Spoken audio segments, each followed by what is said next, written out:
যারা ঈমানদার হয়, যারা মোমেন হয়, যারা আল্লাহকে ভালোবাসেন, যারা রমজান পেয়ে অত্যন্ত খুশি হন, আনন্দিত হন, তাদের ব্যাপারে বলছি, তারা রমজানটাকে পাবার পরে তারা এতটাই খুশি হয় যে আত্মিক উৎকর্ষ সাধনের জন্য তারা রমজান থেকে তারা 11টি শিক্ষা গ্রহণ করে।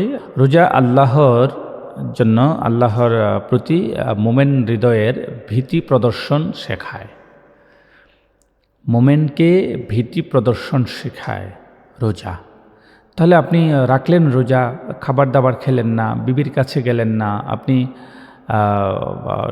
যাবতীয় পৃথিবীর যে চাকচিক্যতা আছে এখান থেকে বের হয়ে আপনি আল্লাহকে গোলামি করার জন্য প্রস্তুতি নিলেন, কিন্তু এখানে উৎকর্ষ সাধন হলো বা আপনি আল্লাহ ভীতি অর্জন করতে পারলেন, সেটা কি? এটার অর্থ হলো, আপনি লক্ষ্য করলে দেখবেন যে রমজান মাস যখন আসে তখন আপনি চাইলেও আপনি আপনার দ্বারা রমজান ছাড়া যে গুনাহগুলো হতো রমজান আসার পরে সেই গুনাহগুলো অনেক বেশি কম হয়।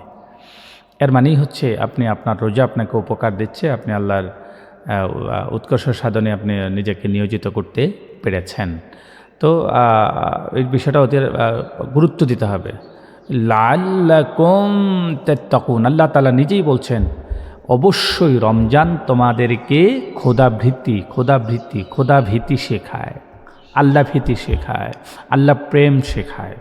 সুতরাং আমাদেরকে এই বিষয়ে কথা বলতেই হবে যে আমাদেরকে রমজান অবশ্যই আল্লাহকে কিভাবে ভয় করতে হবে, আল্লাহকে কতটুকু ভয় করতে হবে, আল্লাহকে কেমন করে ভয় করা উচিত, এই বিষয়গুলো সম্পর্কে আমাদেরকে শিক্ষা দেয়। দ্বিতীয় বিষয় হচ্ছে গুনাহ মার্জনাকারী। রমজান আমাদের জন্য গুনাহ মার্জনাকারী, ক্ষমাকারী একটা প্রতিষেধক, একটা মেডিসিন, একটা অ্যান্টিবায়োটিক। আপনাকে এটা বিশ্বাস করতেই হবে, কারণ আল্লাহ তাআলা বলেছেন মান সামা রমাদান ঈমানাও ওয়া ইহতিসাবান, ঈমান এবং ইহতিসাবের সাথে রোজা রাখবেন, রাখলেই ফলটা কি, রেজাল্টটা কি? গফিরা লাহু মা তাকাদ্দামা মিন যামবি, আল্লাহ সব গুনাহ ক্ষমা করে দিবেন। সুবহানাল্লাহ। সুতরাং গুনাহ মার্জনাকারী রোজা। আর আপনাকে কি হবে? আল্লাহ তাআলা তো বলছেন রমজানের রোজাটা হচ্ছে কিয়ামতের ময়দানে বিপদে, হাসরে মিজানে ফুলসারাতে যখন বিপদে পড়ে যাবে, এটা তোমার জন্য আস-সাওমু জুন্নাহ, ঢাল হিসেবে কাজ করবে। সুতরাং রমজান আমাকে বিপদ থেকেও বাঁচাতে পারে। সুতরাং আমাকে গুনাহ মার্জনাকারী হিসেবে রমজান আমাদের জন্য অত্যন্ত গুরুত্বপূর্ণ, এবং রোজা আমাদের জন্য একটি ঢাল। আমি এটা বলছিলাম একটু আগেই যে রোজা আমাদের জন্য ঢাল। তৃতীয়ত যদি বলি ঢাল কিভাবে, যেমন আপনি আগে রমজান মাস আসলে মোবাইল দিয়ে অনেক অশ্লীল গান বা অনেক বাজনা শুনতেন, দেখবেন রমজান আসলে পরে এটার প্রতি কোনো আগ্রহ থাকে না। অর্থাৎ এটা ঢাল হিসেবে আপনাকে গুনাহ থেকে বাঁচিয়ে দিল। আবার সাওমু জান্নাতুন, আল্লাহ তো নিজেই বলেছেন এটা ঢাল। সুতরাং ঢাল দিয়ে কি করা হয়? যুদ্ধের ময়দানে প্রতিপক্ষের আঘাতকে প্রতিহত করা হয়। তো সুতরাং আপনি যদি রোজা রাখেন মুমিন হিসেবে, আপনাকে যখন জাহান্নাম বা জাহান্নামের স্ফুলিঙ্গ আপনাকে স্পর্শ করতে যাবে, এই ঢাল আপনাকে, অর্থাৎ রোজা আপনাকে ছুঁতে দিবে না। সুতরাং এই বিষয়টা আপনাকে মাথায় রাখতে হবে, গুরুত্ব দিতেই হবে। তো ঢাল হিসেবে আল্লাহ আমাদেরকে রোজা দিয়েছেন। এবং চতুর্থত যদি বলি, খাবারের বেলায় সংযমতা শিক্ষা দেয়। খাবারের বেলায় আমরা যখন ভক্ষণ করি, আহার করি, খাই, তখন কিন্তু আমরা ভালো খাবারগুলো পেট গলা পর্যন্ত খেয়ে থাকি। এই যে বিষয়টা থেকে শিক্ষা দেয় যে না, এত পরিমাণ খেতে হবে না, আর একটু কম খেতে হবে, একটু কম খাওয়া অভ্যাস শেখা বা একটু প্র্যাকটিস করা, একটু চেষ্টা করতে হবে। এই বিষয়টিতে আমাদেরকে গুরুত্বপূর্ণ একটু ভূমিকা রাখে যে আমরা সারাদিন না খেয়ে থাকি, রাতের বেলা খাই। অনেকে আবার দেখা যায় যে সারাদিন যতটুকু খেত এক ইফতারের সময় তার থেকে বেশি খেয়ে ফেলে, কারণ এত পরিমাণ খাবার খায়। এটা রাসূল নিষেধ করেছেন। এই বিষয়টা আমাদেরকে গুরুত্ব দিতে হবে। অর্থাৎ আমরা খাবারের বেলায় আমাদের নিজেদেরকে সংযত রাখবো এবং সংযত খাবার খাবো, এই বিষয়টাতে গুরুত্ব দিব। এবং 5 নম্বরে আমাদেরকে ধৈর্য ধারণ শেখায়। রমজান আমাদেরকে ধৈর্য ধরতে শেখায়।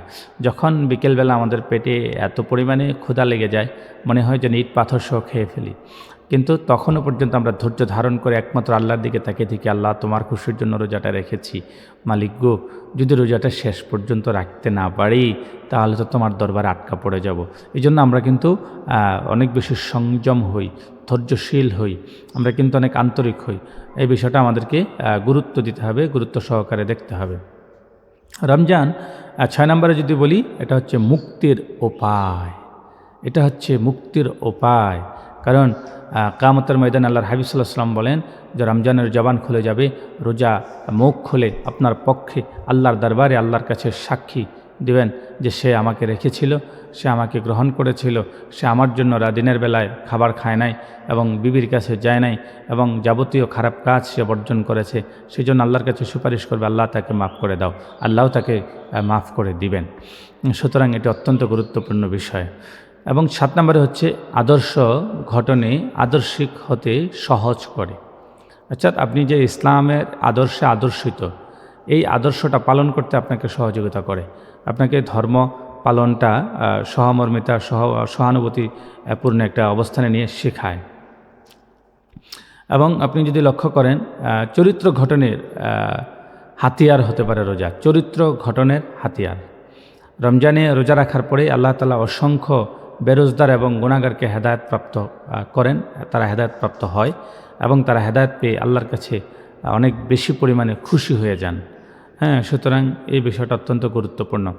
9 নাম্বার যদি আমরা লক্ষ্য করি তাহলে দেখা যাবে সহানুভূতি ও সহানুভূতি ও সহমর্মিতা। গরিব দুঃখী, পার্শ্ববর্তী দুঃখী এবং যারা কষ্টে আছে, যারা কষ্টে রোজা রাখেন, যারা ভালো খাবার খেতে পারেন না, এদের প্রতি কী যে সহানুভূতি শেখায় রোজা।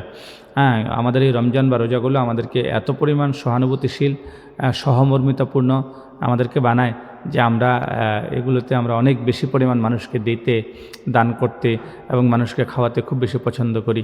এবং আল্লাহর হাবিব সাল্লাল্লাহু আলাইহি ওয়াসাল্লাম বলেছেন, তোমাদের সামর্থ্য অনুযায়ী প্রয়োজন একটা খেজুর দিয়ে হলেও কাউকে ইফতার করাও, আর যদি করায় তাহলে সারাদিন সে রোজা রেখে যে পরিমাণ সওয়াব পেল, যে ব্যক্তি খাওয়ালো সে কিন্তু সেই পরিমাণ সওয়াব পেয়ে যাবে। সুতরাং এই বিষয়টি অত্যন্ত দামি এবং গুরুত্বপূর্ণ।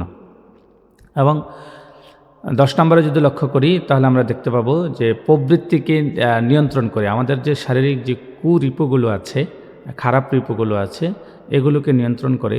যেহেতু আল্লাহ তাআলা বলেছেন সুফিরাতিশ শায়াতিন গুল্লিকাত আবওয়াবুন নার, যেহেতু আল্লাহ তাআলা বলেছেন শয়তানকে জেলখানায় নেওয়া হয় এবং জাহান্নামের দরজাকে বন্ধ করা হয়, ফুতিহাত আবওয়াবুল জান্নাহ, যেহেতু জান্নাতের দরজাগুলোকে খুলে দেওয়া হয়, তখন মানুষগুলো আস্তে আস্তে করে অত্যন্ত চমৎকারভাবে তারা তাদের নিজেদেরকে প্রতিষ্ঠিত, আবেগ আপ্লুত, স্বাচ্ছন্দ্য করার চেষ্টা করেন এবং তারা এগিয়ে যান এবং তারা ভালো কিছু করতে সঙ্গত ও পারেন এবং করতে পারেন।